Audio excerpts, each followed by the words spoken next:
Hi everyone, welcome to the Energy Storage Market Series. My name is Erez Dolev and I'm the Managing Director here at RENVU. Today we are going to be hearing from John Fromer, a Senior Technical Manager at Sol-Ark, about their new high voltage commercial energy storage products.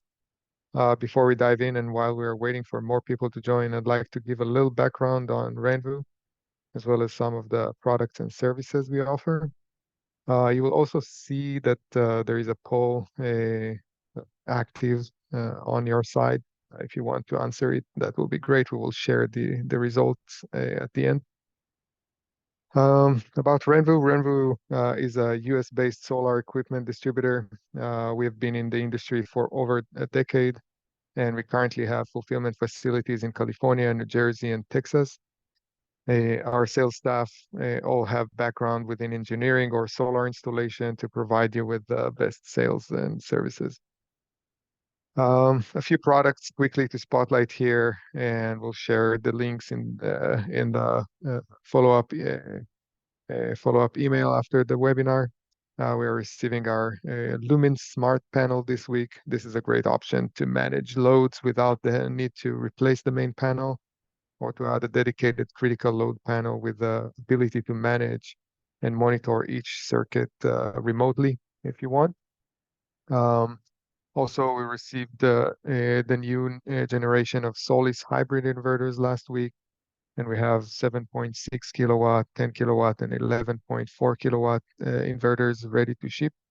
And we can supply them with Soluna battery banks that are also available at the moment.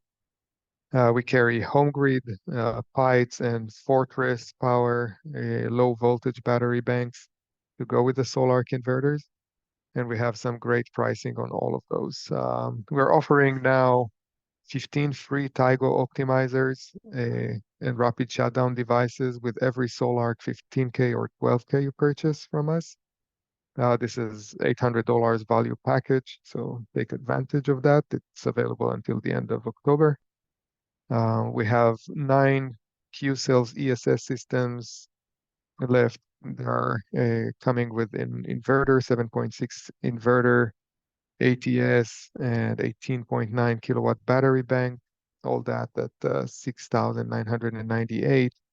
And during this month, we are also offering 2 extra batteries for these systems. So we will have a replacement if you want, and we'll supply them with 20 rapid shutdown devices. So take advantage of this. We carry all N-phase microinverters and have unbeatable pricing on those. If you're using these, I encourage you to talk with our team about pricing. We also have several N-Charge 10T ESS systems left, and we're offering them at 5,983. That's a significant discount here, at least $2,000 below the normal price. Email us at info@renvu.com or see our webinar follow-up email with more information on those. Here is our commercial price list for large volume options and our upcoming offerings of solar modules.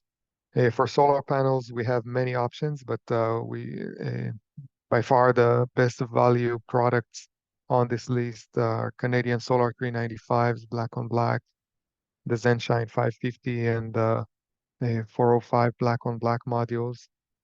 Both are tier 1 modules, and we also have great prices on the Hyperion 400 black on black. So if you're able to take one container of the Hyperion, we are offering them now at 29 cents per watt, which is I think 20 cents or 25 cents below the normal price of these modules. This file is a good one to bookmark. We update it regularly so you can stay up to date with our latest deals of bulk orders and see market pricing, the way it changes, and the availability. This is another tab on the same file. It lists our inverters and ESS specials. I'll take a moment to also mention Bleaky Residential Carport. This is a great way to expand existing solar systems or an alternative solution where you cannot install solar on a roof. Shown here is the 2-car carport. There is also the option for a tandem solution with shared columns, so you can extend it more than 2 cars. in multiplies of 2, so it can be 2, 4, 6, and etc. It is designed to be assembled by a crew of people. They just came with a G5 version of this, much easier to install, less components, much faster. It doesn't require any specialized or heavy machinery to install. This is a solar structure, so it's eligible for the 30% ITC and extra 10% for US made product. The carport is supplied with the iron-rich system and under panel clamps, so it accepts any solar module and inverter you want. When combined with a Bleeker EPDM T-gasket, the surface becomes watertight. It's designed and fabricated in the US and come with 25-year warranty. The structure is coming with a structural engineer P stamp. You can install it up to 24 solar panels with 4 columns of 6 modules. With a 410-watt module, you will generate about 10 kilowatt. And the same with a 550-watt module, so about 10 kilowatt structure with basic load capacities of 35 to 45 pound per square foot snow load. Can be upgraded to 65 if needed. Wind load is now with a new generation, I think about 160 miles per hour, and can be installed in seismic design category E zones. The two-car carport is 18 feet wide and 18 feet deep with a 9.5 feet clearance, and it comes with a 5-degree tilt. Blicker just released the G5 model. This is how it looks like. Less parts, installation time reduced significantly. All components are delivered on 2 pallets.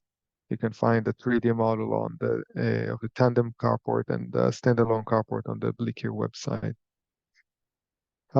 Last item to go over is the solar design and quote tool. You will find it at the top of our homepage on renvu.com. You can generate as many quotes as you need in a couple minutes without the need of a sales engineer, and it's available 24/7.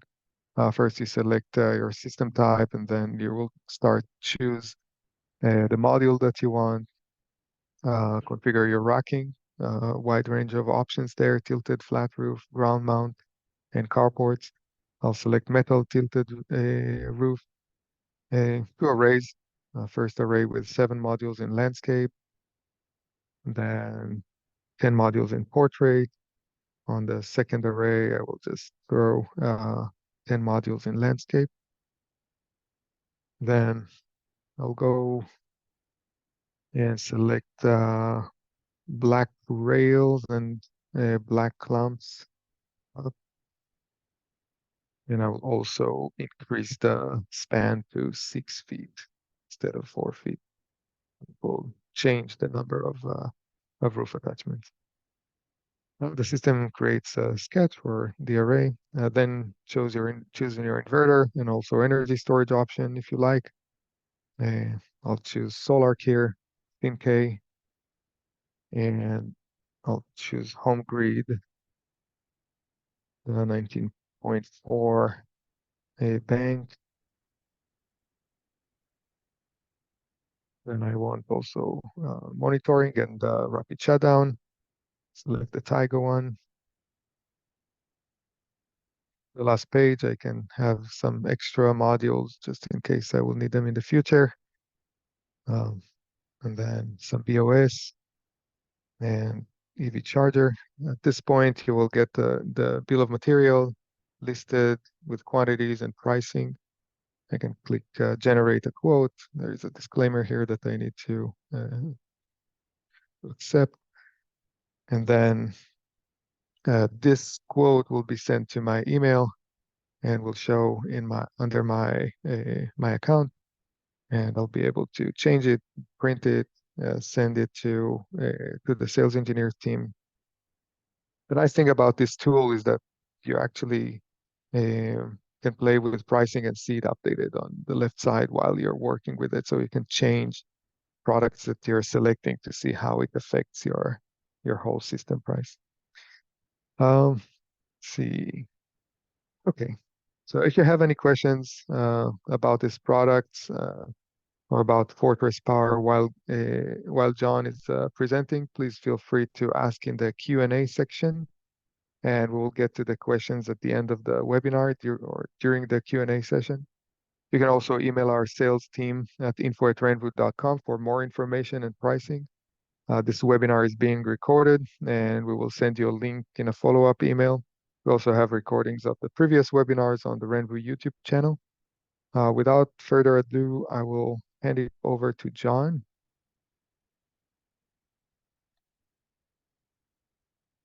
All right. Hi, everyone. Let me bring up my screen share here. Let's see.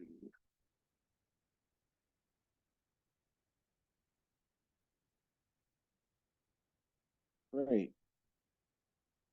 So yeah, some of you may recognize me from Fortress. I actually moved over to Sol-Ark at the beginning of this year. So quite some experience in battery manufacturing, and wanted to uh, get that viewpoint from the inverter manufacturing side of the industry. Of course, now our big announcement is that Sol-Ark is getting into battery manufacturing, at least in the high voltage arena. So we are not making low voltage 48-volt batteries. We're still utilizing our battery partners with that. And I think that's it's a product differentiator for Sol-Ark to have battery partners. And we've always worked with battery partners. We don't want to compete with our battery partners. We don't want to drive our battery partners out of business.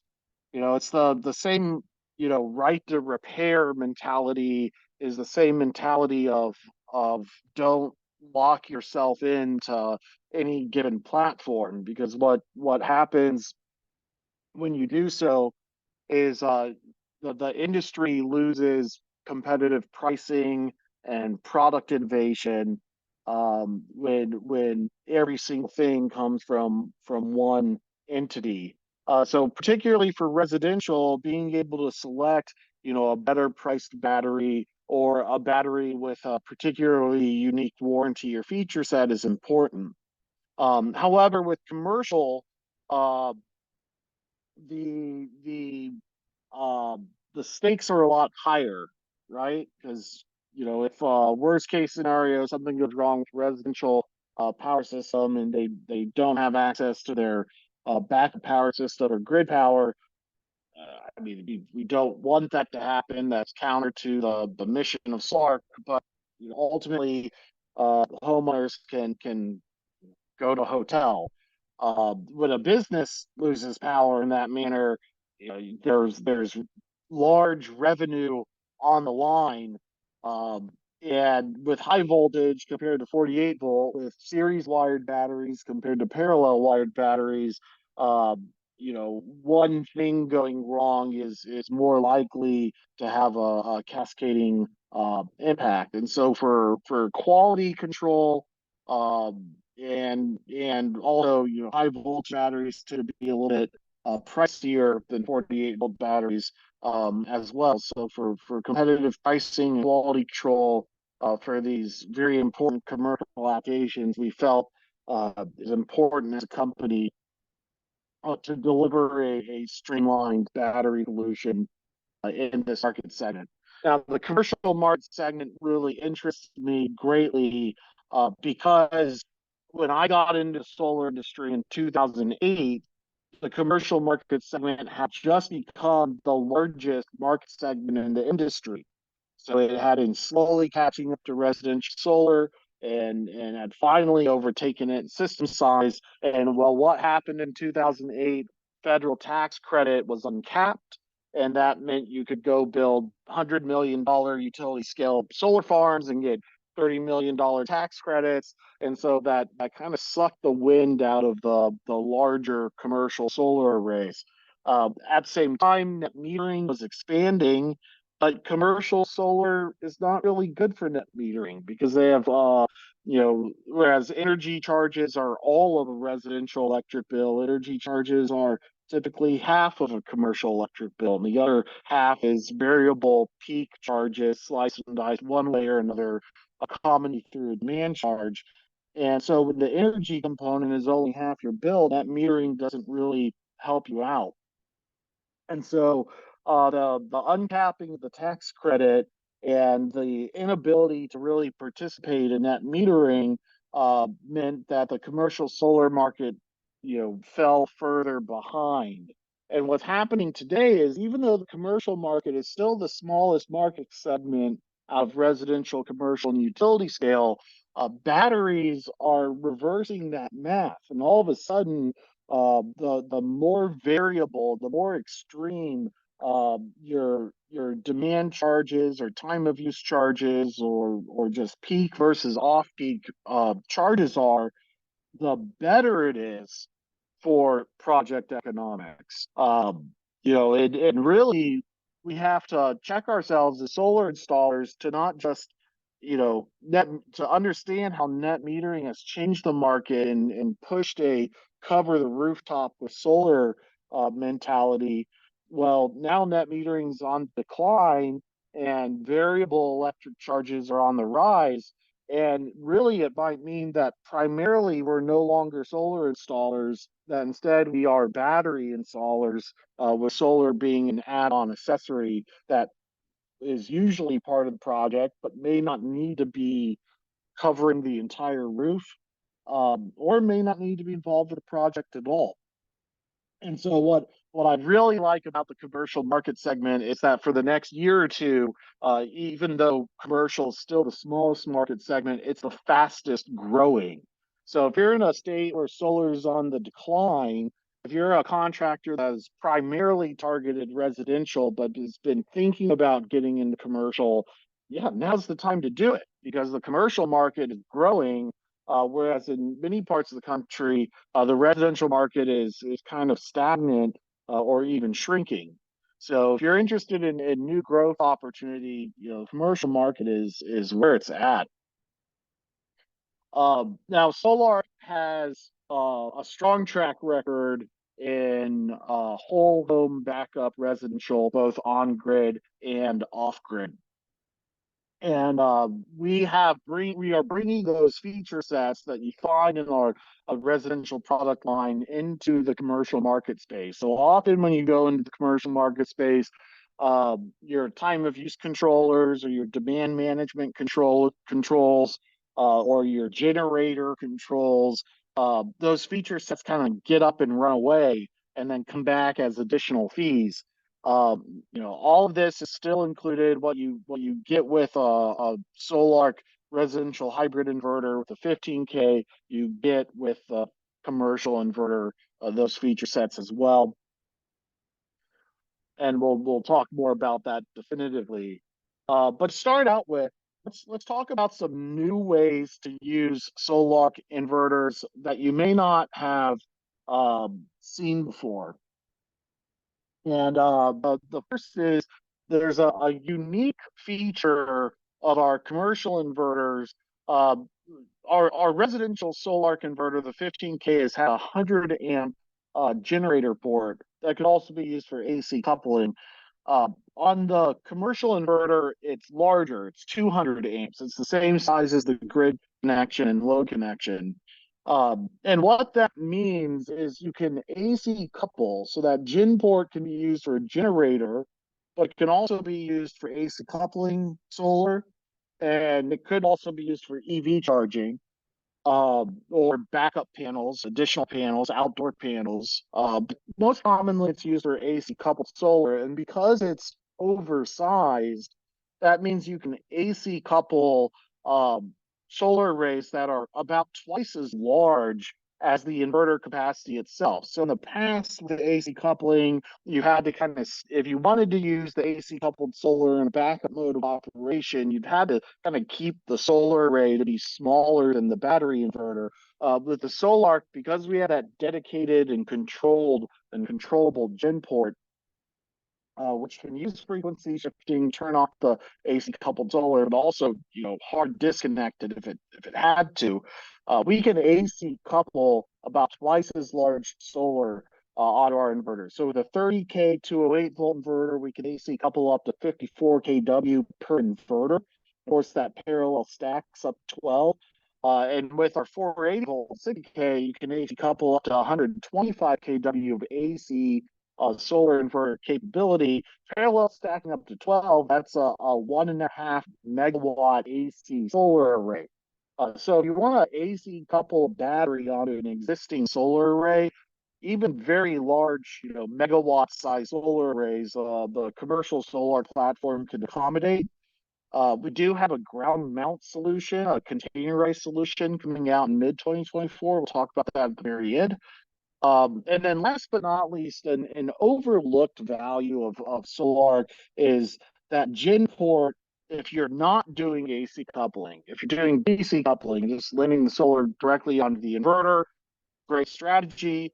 But let's say you're doing DC coupling and you're not using a generator. So that gen port just kind of hanging out there, not being utilized. Well, that is a great spot to connect an electric vehicle to. And just like you can AC couple up to 1.5 megawatts with 12 Sol-Ark 60Ks, you could AC couple up to 1.5 megawatts of solar EV EV chargers onto that gen port with 12 Sol-Ark 60Ks. So a lot of times when you're implementing commercial EV charging solutions, you don't know how to get the amount of power out to the parking lot. Let's just look at the case of a solar carport. You can land a solar array DC coupled directly onto the inverter, and then wire up your EV chargers directly onto the inverter, and then just have your set of utility conductors running out of the inverter back to the building. So it's a very simple and elegant solution for EV charging stations with or without solar.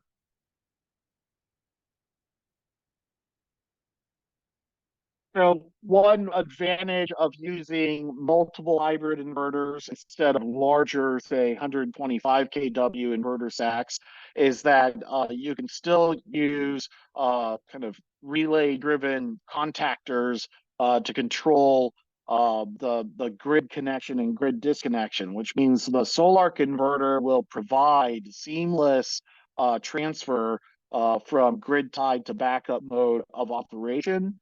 It's a very modular architecture. So in addition to very large systems, you could just do one inverter and your minimum amount of required batteries. And that's great for not only battery mandates and compliance, but also in commercial storage, you get kind of a reverse economies of scale, where you might not want to offset 100% of the bill. With peak energy, you may only want to offset peak energy and not off peak energy, which by definition is cheaper than peak energy. And so if you only offset peak energy and not off peak energy, you're enabling access to off peak energy without paying for the peak energy. And so, instead of offsetting 100% of your bill for 100% savings as you would from net metering, you're offsetting maybe 30% of your bill for 50 or 60 or 70% savings, depending on how extreme your variable rates are. And what that means is your project approach. Let's say you're interested in commercial projects, but you don't really have good site data.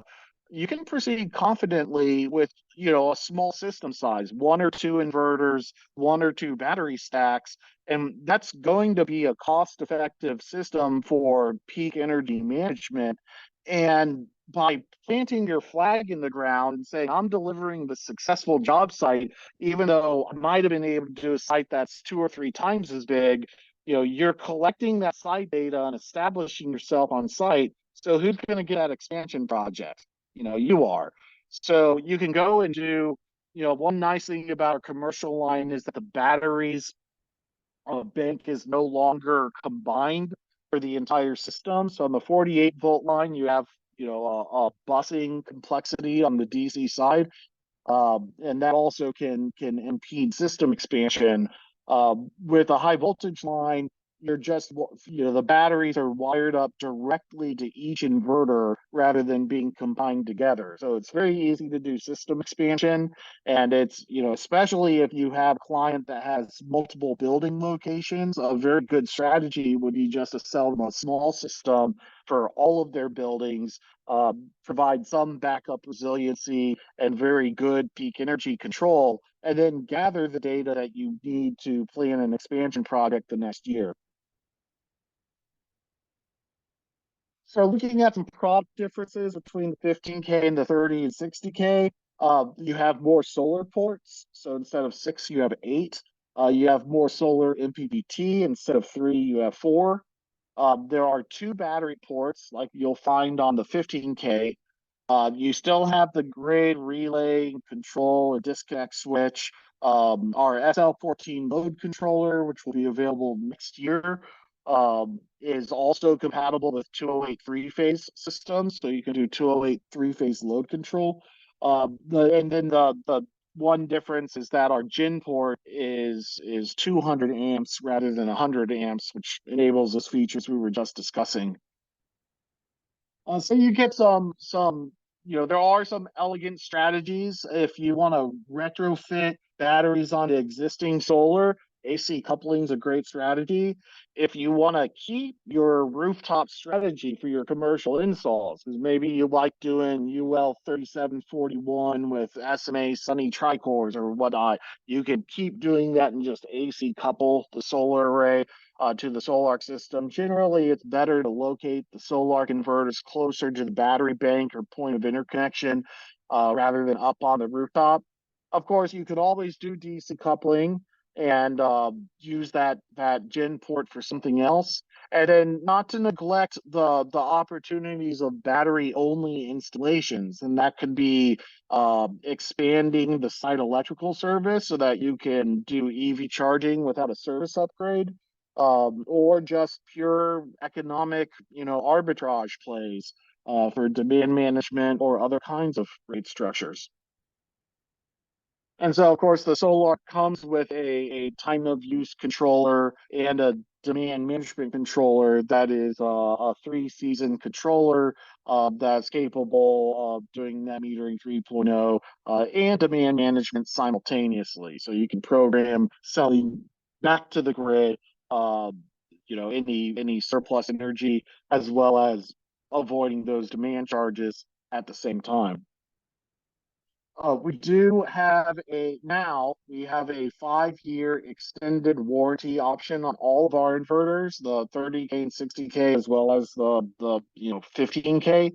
Uh, we put a little bit of a cart before the horse on actually how to buy this. We've provided extended warranty pricing to our sales managers to give to distributors, but we're still working on those logistics. So if you have questions about that, I would recommend contacting Sol-Ark directly. If you go to the contact us page, you can find out who your regional sales manager is and ask them about the extended warranty option and how to purchase that if your distributor is not selling that option at this time. It's a brand new kind of release for that. I think the solution is going to be that the installer buys it. So if you're not in our installer network, now is the time to make sure you're getting into a certified installer training program. It's a very easy program to access and get through, but just getting set up with Sol-Ark so that you can access that extended warranty. The SL14, we have it in the field testing right now. I'm about to install one on my home, so I'm looking forward to that. But probably not going to be out in retail market until early next year. So almost done, but not quite yet. So we'll save that for a webinar for a later date, and let's just dive in looking at our high voltage product offering. We have an indoor option and we have an outdoor option. Now, the outdoor option is the same size, regardless of if you're on 208 volt 3-phase or 480 volt 3-phase. The indoor option, out of the box, so if you want to do projects this year with our indoor option, the thing to note is that we have a let me make sure I got I pulled up the wrong slide over here. Let me make sure I got it right. So the thing to note is that we have a different size for the 30K 208 three-phase battery indoor option versus the 480 60K option. The 30K inverter, it's 208 volt versus 480. It operates at a lower voltage than the 480, and that's not just true for the AC side. That's true for your solar um, inputs. That's also true for your battery inputs. And so the indoor version of the battery is a 40 kilowatt hour battery, whereas the indoor version for the 60K is a 60 kilowatt hour battery. The data sheets are now live on our website if you want to check them out. The batteries themselves have 10-year warranties. Uh, these are non-containerized solutions, and most of what we see in the C&I space are containerized solutions. And I think it's a little bit tacky just to put down a shipping container right next to a building and call it a project. It doesn't really look good with your landscape architecture, and even if it can fit on site, um, there's some advantages that a smaller footprint offers. Smaller project sizes, smaller minimum starting point project sizes. So on a commercial building, you may not want to deliver whole building backup. You might just want to back up the refrigerator units. You might just want to back up the security systems and lighting system. Uh, and so you know the starting fundamental building block of our um, limitless lithium series is 30K or 60K, 40 kilowatt hours or 60 kilowatt hours, and that can be very effective at peak energy management and backing up smaller loads on your load bank, if not the entire load bank. um, so there's a lot of site flexibility that you get a non-containerized solution versus a containerized solution, and it's scalable up to very large system sizes. And then we also talk about how when you look at the non-containerized solutions on the market, and you'll notice a lot of players in the space are saying that they're a solutions provider, and what that means is they might not be making both the battery and the inverter or any of those components, and they might be sourcing them from different OEM facilities and having to piece them together, put their label on it, and deliver it to you under one system. Uh, we're not doing that at Sol-Ark. We have a very strong relationship with our contract manufacturer partner who makes or helps us make both the inverter and the battery. So that is dramatically simplified project logistics, dramatically simplified quality control. The customer wants one throat to choke, and if behind the scenes the manufacturer is running around to multiple suppliers to piece together the system, that's not really one throat to choke. So we can deliver better supply chain reliability, and that's especially important for meeting your project schedules. The feature set, there's a lot of inverters on the market that are server rack inverters intended for data centers that are now being repurposed for uh, solar energy storage systems. That's not true with the 30K and the 60K inverter. You look at our 30K and 60K inverter, it is readily apparent that this is just the next generation of our hybrid inverter line that's been in the field, gaining field experience since 2018. Um, so when we're not a what's there's two definitions of PCS, but this is not a PCS inverter where it's a single inverter core powering all three phases, which cannot tolerate load imbalance well. These are individual inverter cores for each phase, so very good at managing load imbalance. The cost of that grid connection, the cost of the time of use or demand management controller, the cost of DC coupling, all of that is baked into our inverter cost already, which provides some material savings and labor savings as well. So when you look at our inverter product compared to some of our competitors, yeah, the retail price of the inverter is higher, but your total system cost is lower. So which is really more important. I think when you can combine cost effectiveness and simplicity, that's a winning combination. And because we're not using these larger 125 kilowatt or 250 kilowatt inverter form factors, we can still easily maintain that seamless transfer time, which is another spec that you have to look out for when getting into the commercial backup market. Also, our batteries are prismatic cells, lithium iron phosphate, long cycles, very durable. But also, they have built-in fire extinguishment into each battery module. And then our outdoor cabinet has additional fire extinguishment built into the cabinet. One kind of BMS unit per stack of batteries, so it's very energy efficient in that manner. You do get a little touchscreen that'll give you error codes and some real-time system analytics at the battery stack level.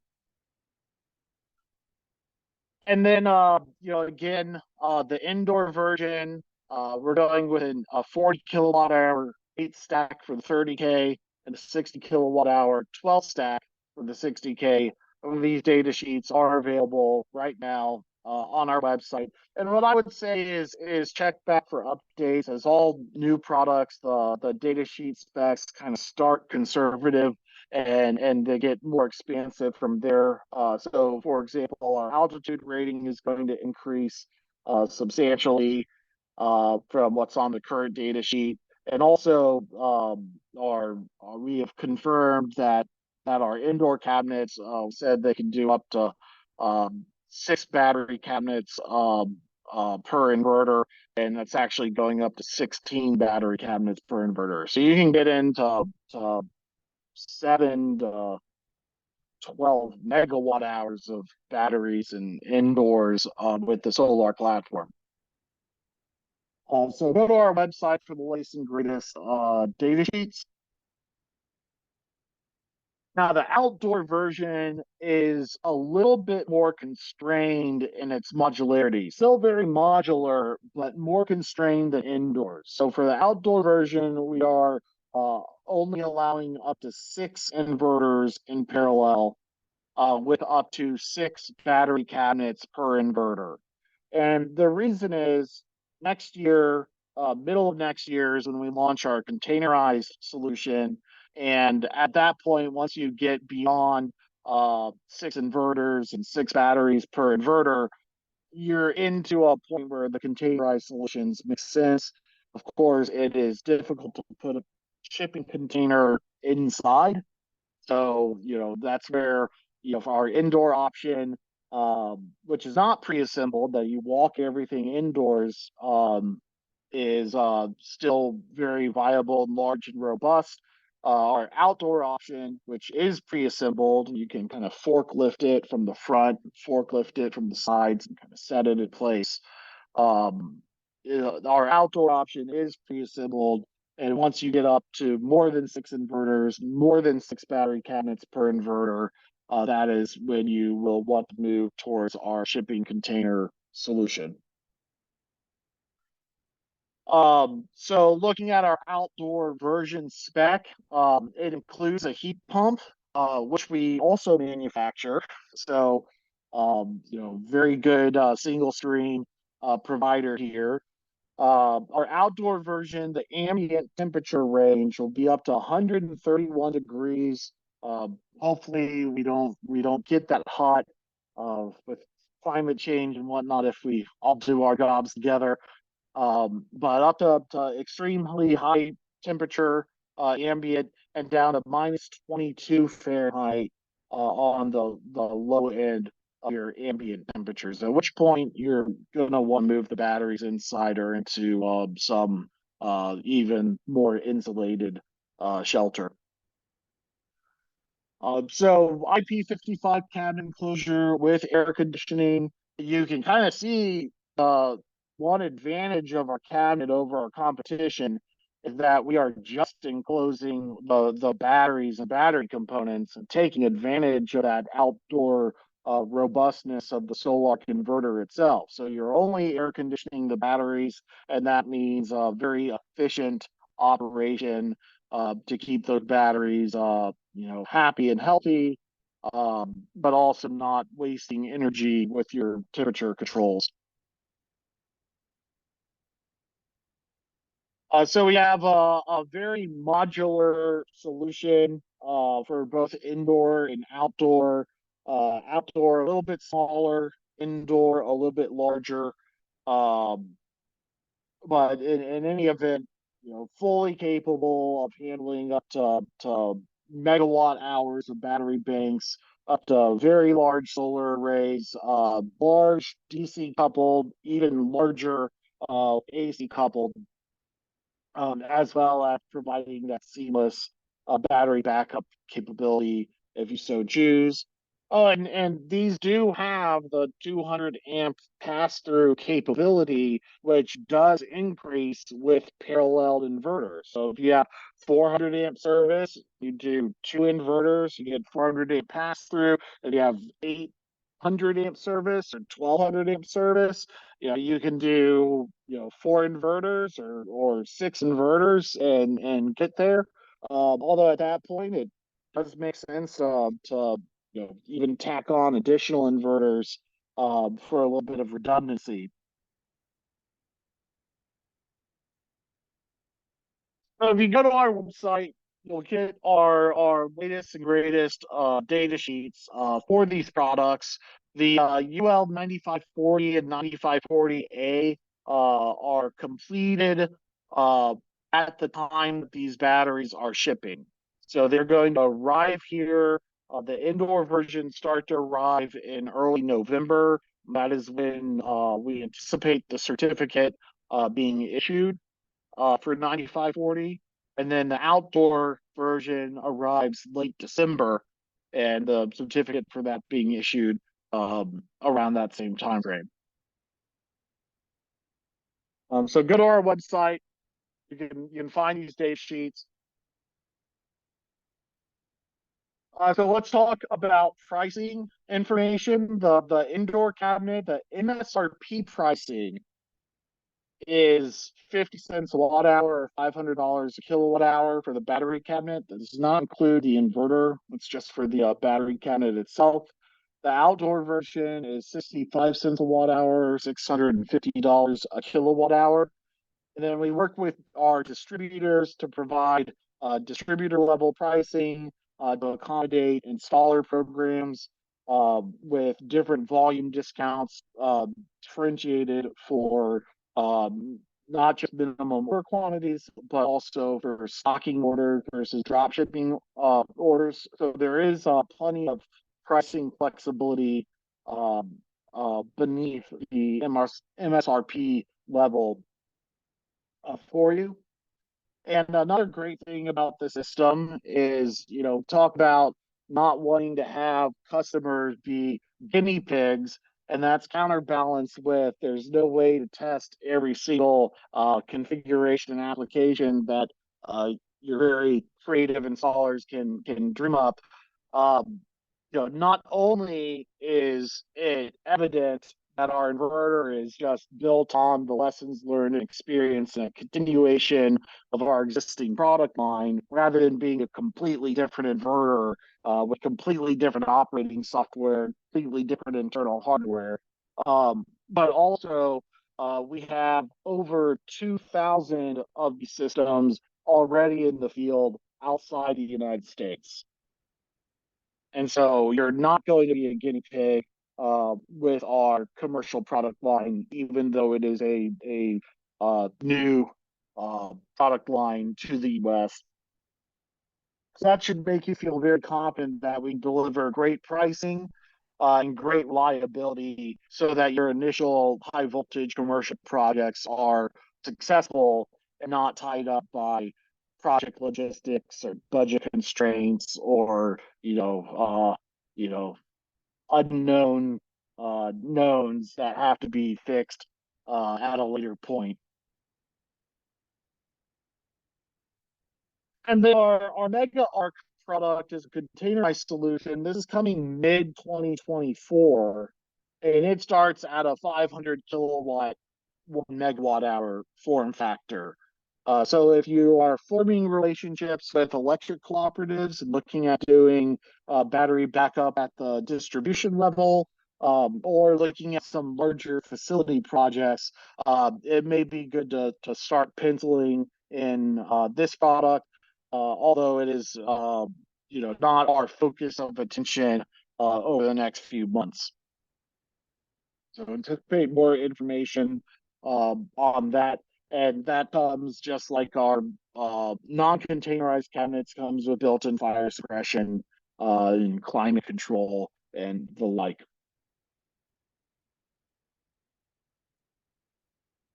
So yeah, this is a big push of Sol-Ark into larger commercial applications. Not only do we feel that there's a need for smaller commercial solutions for say 208 three-phase, but that we offer a very versatile and competitive product offering for 480 volt three-phase.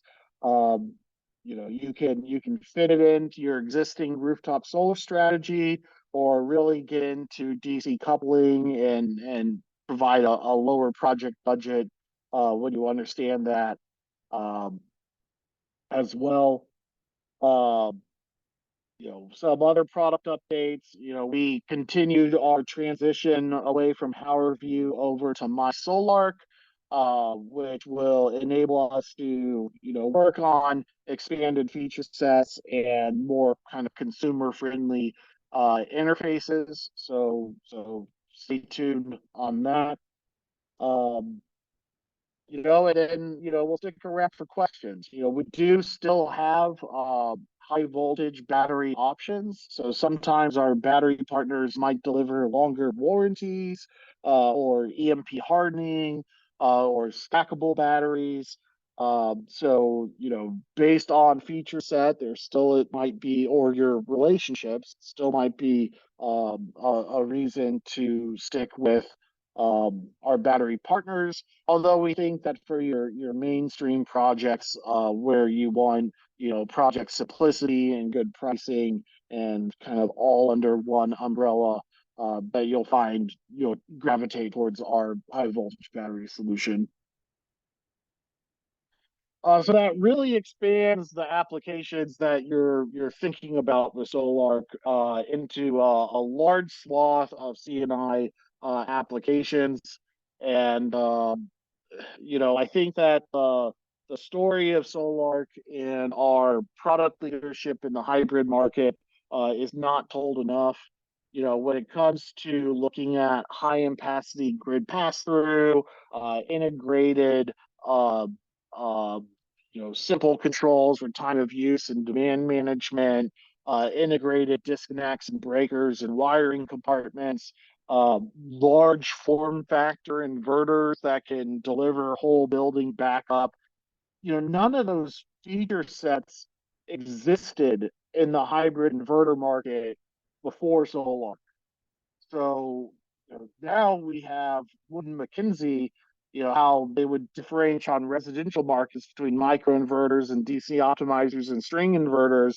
You see another category starting to appear with hybrid inverters. You see not only some kind of direct imitators of our product design and form factor in the field, but also companies like Tesla moving into the hybrid inverter space. And all of that was really escalated in prominence because of the innovation that Sol-Ark put in to hybrid inverters.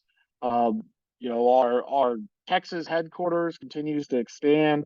We're nearing in on 200 employees at this time frame. Our office is sized for 500. We've expanded our technical support hours So, if you like all that feel in a company, continue to move over to Sol-Ark because that's what we are actually delivering to you. And, with domestic manufacturing, we are intending on making microinverters in the United States next year. So, more information on that product is to come.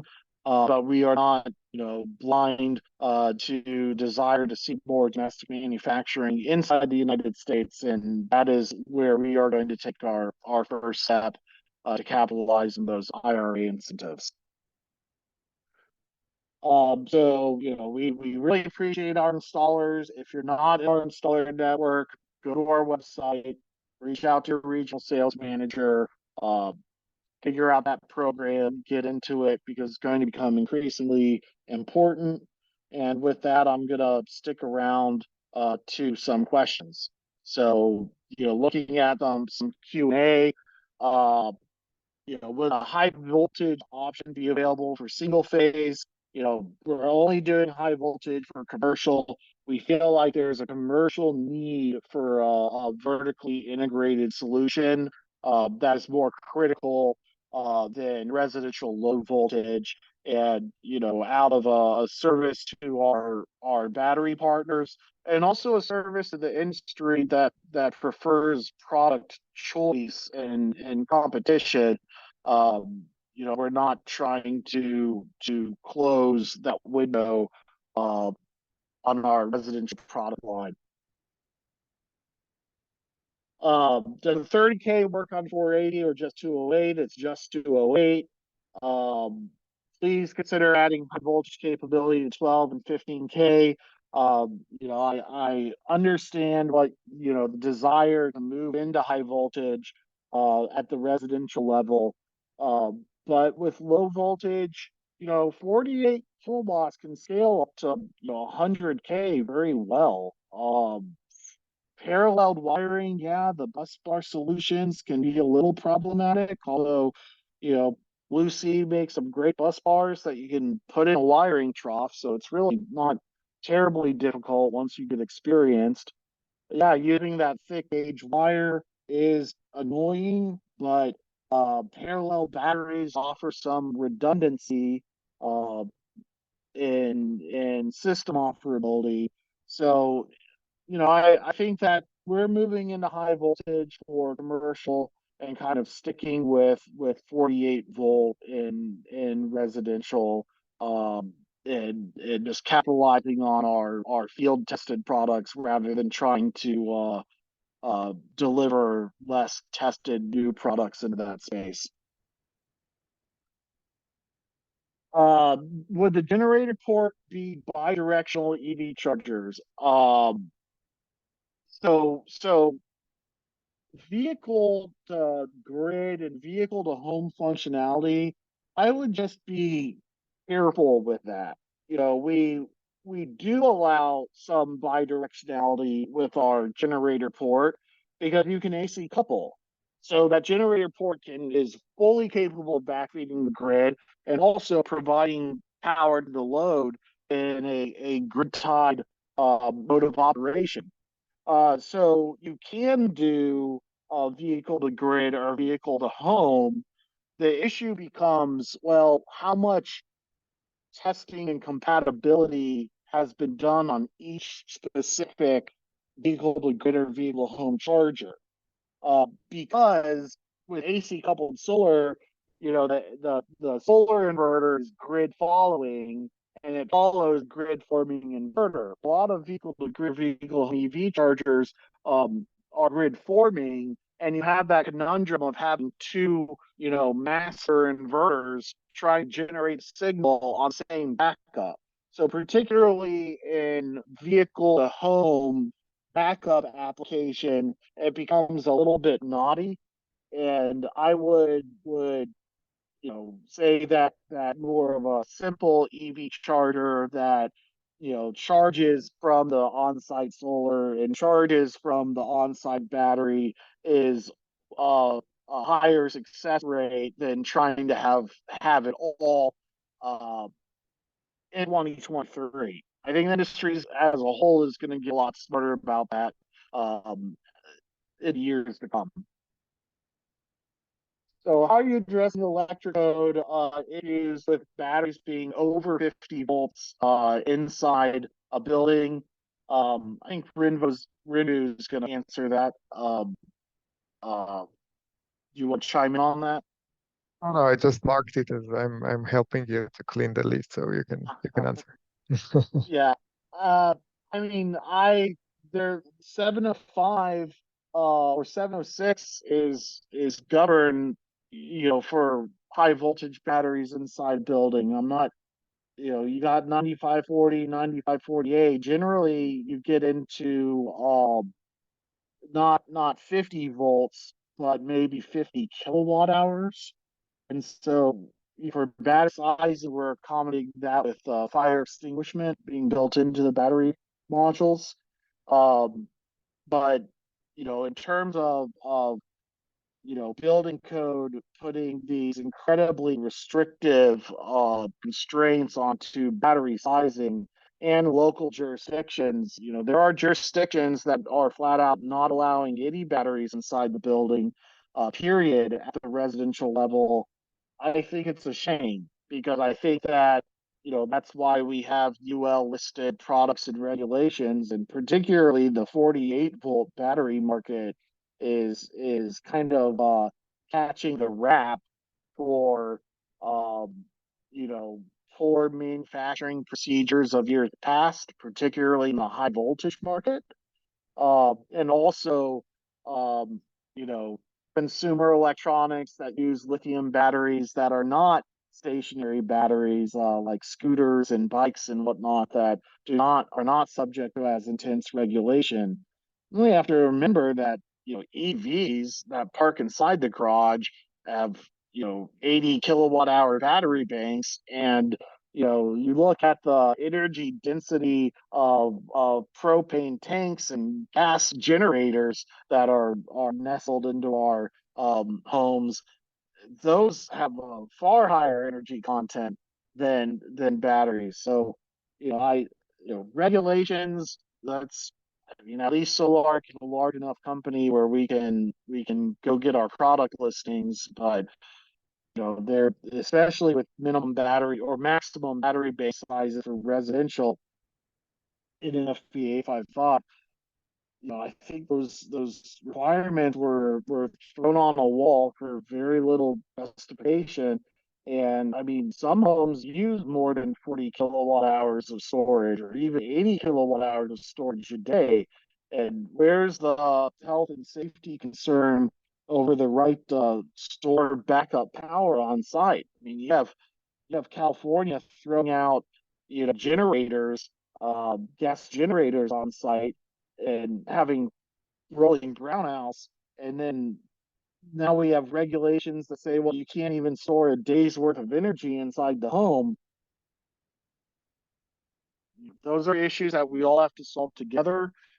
What I can say is, well, Sol-Ark's approach is saying that, well, that's where our load controller is going to come in, because when you look at load control plus a battery storage system, the ESS system, you can get away with far smaller battery banks than what the experienced battery installers, off-grid battery installers are used to delivering. And so it might be that in the future, a home doesn't need more than 40 kilowatt hours of stationary storage because they have that EV there. And then they also have an intelligent load controller where ultimately, do you really want to stay in your house when your whole neighborhood has been wrecked by a hurricane or a tornado and there's a disaster and everything got down? No, you want to get in your car and get out of there when it's safe to do so. The only thing you don't want to do is kind of Beverly Hillbillies, pack up your whole house and refrigerator, deep freeze into your car and drive off. In a hurricane or a tornado or a wildfire, you don't get a lot of good sunlight. Got clouds or smoke. What a load control does is it'll selectively shed your load so that your refrigerator, freezer can not, be the very last load to lose power. And so you combine a 10 kilowatt solar array and a 20 kilowatt hour battery, and by the time it gets down to its last 7 or 8 kilowatt hours, you have load control protecting the food in the fridge. At that point, the homeowner pragmatically just gets out of Dodge, and you have a load control ensuring that your bare necessity electrical operation remains powered up. That's what I think is going to play out, um, especially if these maximum battery bank size regulations stay in place.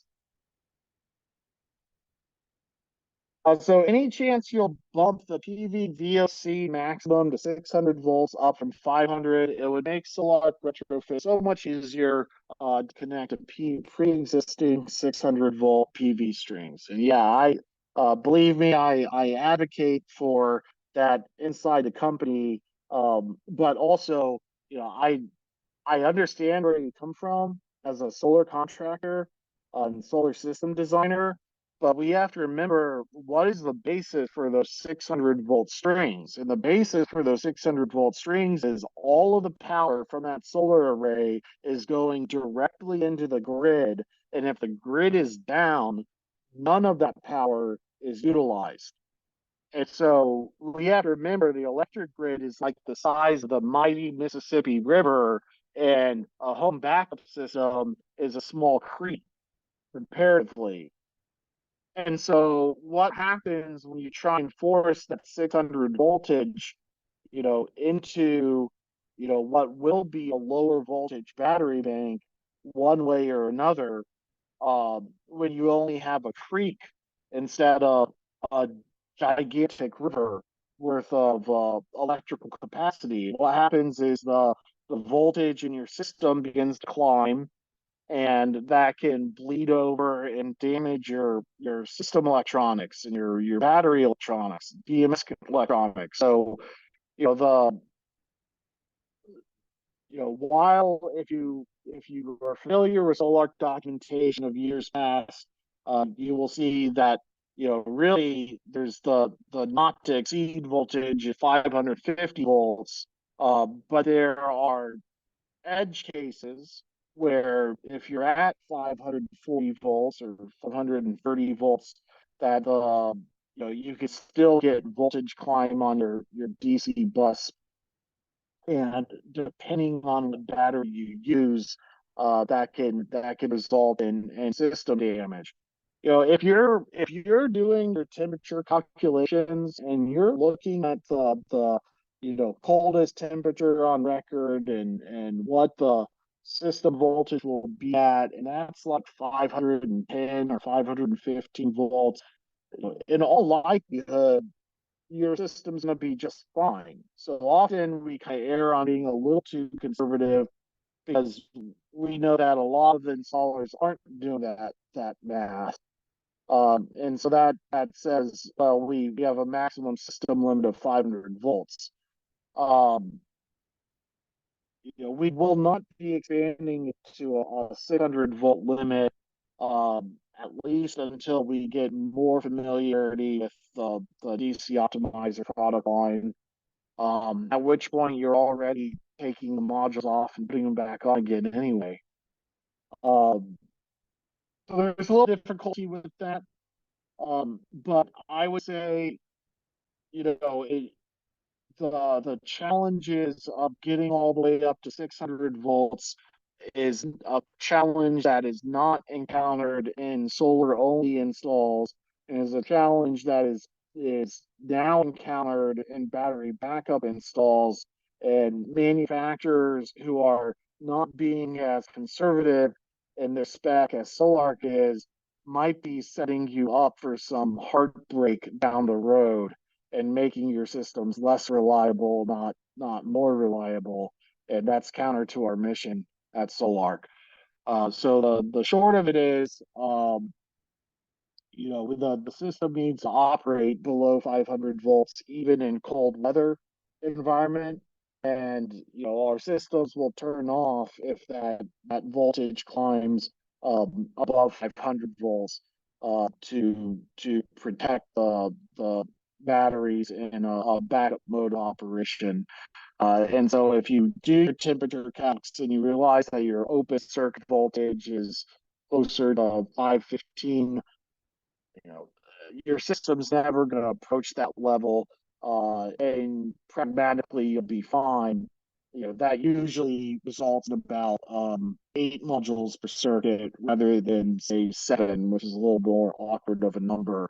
But to go all the way to 600 with a battery backup string inverter, it's it's going to put your customer's investment at risk. And batteries are expensive, so we don't want to play that game. So I hope that provides a little bit more clarity on why we constrain to um, a 500-volt maximum limit.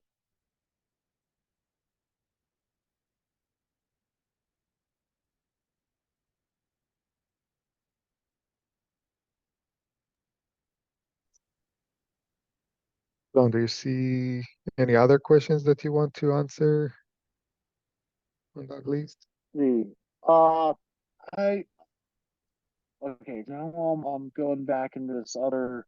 'Cause I'm more than happy to stick around and answer as many questions as we can. But it looks like our some of our technical sales team is throwing in answers. Uh, Brian, the 480 section for NEC is superseded by 706. Uh, so I would refer the inspector to 706. 480 is really for, now. I mean, 706 is, they even eliminated almost all the under 60 volts of operation exemptions from electric code, and now it's over 1 kilowatt hour of battery capacity. You're a section 706 rather than 480. So uh, that's why I would look at. Open questions. How many ESS units are UL approved for inside and outside? So up the UL approval is UL 9540. What you need to look at for additional constraints is NFEA 855. That will give you maximum battery capacity sizing for indoor installations. And then regionally, you have local jurisdictions placing additional constraints um, for indoor residential batteries. But generally, when you get over 50 kilowatt hours, you have to start doing fire extinguishment systems, things like that. Can you expand on Sol-Ark's capability for peak shaving and reducing demand charges? Essentially, we have a 3 seasonal controller. So for 3 seasons out of the year, you can pick different demand levels and reduce the demand charges at that point. So we would call that a simple controller. Um, you could do dynamic controls, which is you have more of a artificial intelligence driving the market, and that has pros and cons. I mean, the the pro is you might get a little bit more value out of the system. The con is you lose an understanding of how the system works. So I see complaints on, say, the Tesla, uh, Storm Guard mode of operation, where you get a national weather alert service because of a local thunderstorm, and all of a sudden your battery starts charging during peak times instead of discharging during peak times. That can cost you money rather than save you money. Um, so I like simple controls. You can set it and forget it. But we are looking at dynamic controller options as well. But for the time being, basically, if you go through the inverter manual, you'll find the menu options for your seasonal control, and your demand management threshold and your time of use threshold. So you can actually do both peak shaving and time of use management at the same time, too. Which would be like if you have like in California, if you happen to be on a demand charge in California and you have the net metering 3.0 rate structure, you can set that to grid in August and September during those peak times while programming in demand threshold capabilities. All right. Without PCS current limiting, how would you manage interconnection for partial backup systems, especially AC coupled? Well, keep in mind we are listed PCSs, so you can, even though you have a 200 amp pass through, you could land that on a 40 amp or 60 amp or load side breaker and claim the 705 13 PCS exemption for bus bar backfeeding. But without PCS or current limiting, how would you manage interconnection for partial backup systems, especially AC coupled? Um, I would land the AC coupled solar directly onto the Sol-Ark unit rather than onto the service panel, and then, usually a 15K inverter is going to go between the meter base and your main service panel. But this is a partial backup system, so the Sol-Ark would land on the low side of the panel and have a essential loads panel coming off the back of it. Um, you put a smaller breaker on the low side panel. If you don't want to do the PCS exemption, you'd lay on a 40 amp breaker, and program the inverter to only backfeed 40 amps of power. And you can password protect the Sol-Ark inverter and prevent the system owner from adjusting the settings. So if you're in those kind of hardball utilities, you can have that as an option. The main switchgear upgrade are a challenge with material shortages. I would use the PCS exemption. You can put a six Sol-Ark on the load side connection of a 60 amp breaker on a 200 amp panel and claim the PCS. That's why we got that UL 1741 CRD listing on the inverter. So if I can't help in the sys event where we have a code compliance solution that the local jurisdiction doesn't want to listen to, but that usually is just we can reach out to your regional sales manager, give them the contact information of that inspector who's not allowing you to use the PCS exemptions, and we'll send him an email and try and engage him in a discussion about that. Um, you know, and also I wouldn't do a partial backup system at this point. The 15K, just use full 200 amp backer. So will 30K and 60K have PCS features? I see that Andrew's typing an answer for that. It was a little longer than an hour, so thank you very much for the deep and very detailed explanation and answering on questions here and describing the commercial solutions. Thanks also Andrew and Eric for helping with the Q&A. Thanks everybody for the participation with the questions here and responses and answering the polls. So the poll came out with, I think most people preferred Fortress and Home Grid as their battery banks. Um, there are some that voted other. We would love to hear what are those other solutions that you're using. You can throw it in the Q&A.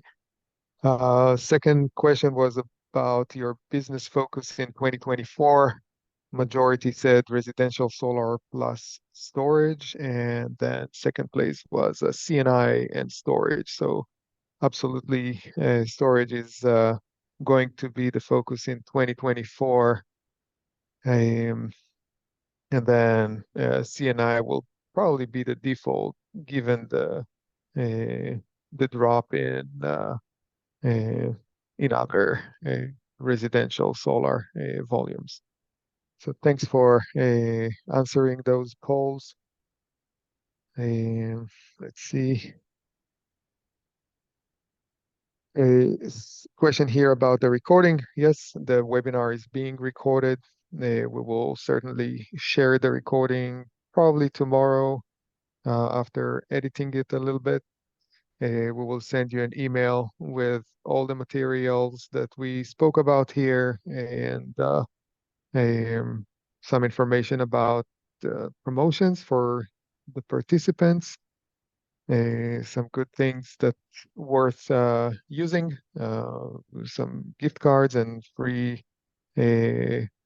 free Tigo optimizers with the purchase of Sol-Ark.